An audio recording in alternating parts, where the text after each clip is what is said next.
Well, this all used to be a bean field. All the trees out here I planted. As far as the arena itself, this is kind of all Dylan's idea, you know, as far as how he wanted it laid out in the back pins. And pen is more originally built for being able to go through my sets of calves and you know, and raise them bulls, but I always knew that at some point I wanted to turn it into a place where we can put on some bull ridings, put on some jackpots, you know, do some bull riding schools. And it's just kind of been snowballing, and it's been a lot of fun. You know, it's kind of built a fun community of people that like to come out and see it. this is something I always wanted to do, but just never made it happen. And now with Dylan getting involved, I kind of, you know, got a chance to get involved with it again and spend a lot of time out here. But I'm out here anyway, you know, seeing my grandkids. This land just north of Canton, South Dakota, has been the Swanson family farm for a long time. Those grandkids are now the 7th generation to live here. Their grandpa Phil rode bulls and rodeoed from the time he was in high school up until age 40. Didn't really push my kids into it. Dylan went to a lot of things with me when he was a young, you know, boy. I kind of followed his shirt tails around and hung out with his rodeo buddies and just kind of loved that camaraderie you see with bull riders and behind the chutes, and was just fascinated by bulls ever since. Dylan, who's now 30, rode bulls in his college days, but decided somewhere along the line that he would follow his fascination and start raising bulls instead of riding them. So he started small a few years ago. I bought my first rodeo cow out by Pier and drove out there in a snowstorm and started with one cow. And so now, you know, I'm pretty proud of that group of cows that I got out there. There's like 30 head of cows, and you know, we've got some heifers we're keeping back now finally, and you know, we're still infants in, you know, the stock contractor side of things. But in that short time, Swanson Bucking Bulls has already evolved into a diversified venture with its horns into all aspects of the bull business. Bucking them, boarding them, breeding them, and teaching kids how to ride them. Are we leaving sitting flat on their butt on our pockets? No. And you never know who you might see in the practice pen. A professional rider will stop by from time to time. Matt Triplett, you know, has moved into this community, and I think it's great for this area. You know, puts a lot of national exposure on not only what we're doing here, but just the area. He put a school on down here for some of the younger kids. Phenomenal teacher, you know, as far as mechanics and basics, and one of the top bull riders in the world. If you're a young man or a young girl, want to learn how to ride bulls, this is, you know, place to do it. There's a lot of athletic ability in southeast South Dakota. On the eastern half of the state, you don't see many kids at rodeo.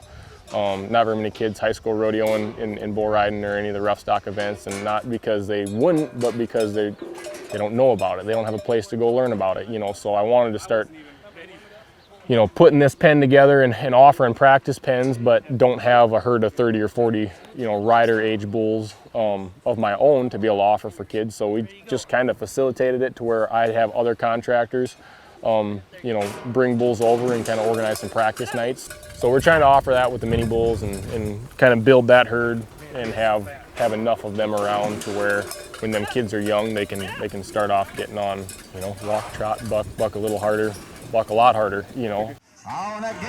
In addition to the riding schools and the practice nights and the team events that he puts on, Dylan has developed a knack for another aspect of the business, bloodlines.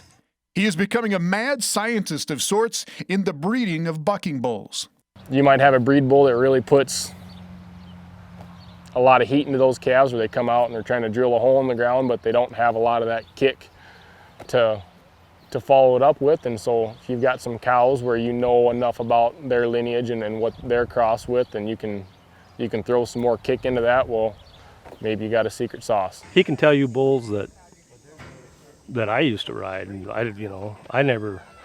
I just showed up, got on, and hung on, you know. I mean, Dylan, he can tell you which way they're supposed to spin and figure out what cows produce, you know, rider type bulls or futurity type bulls, and what types of cover sires do you want to put on those cows to get what it is that we're trying to raise here. Like I said, we're kind of in the infant stages of our breeding program, but I've got big dreams with that. But at the same time, I just want to grow that whole sport of bull riding together, and it can't be done without bull riders, you know. So we're trying to invest as much as we can into some youth kids and be able to provide the mini bulls and some low-level practice bulls, and and now it's turned into some events, you know, so we'll start putting on some events and see where it goes from there. And just like a promising young rider trying to make a name for themselves while still staying humble, the Swansons will keep building their business while trying to keep it all down to earth and family friendly at the same time.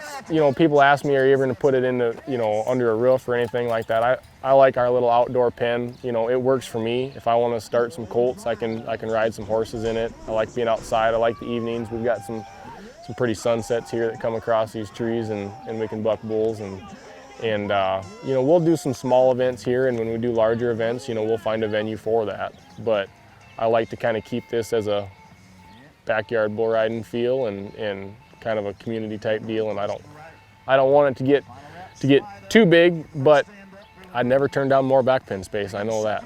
You get some really good bulls and some good bull riders, and sit back and watch a little bull riding. I don't know, it doesn't get any better than that.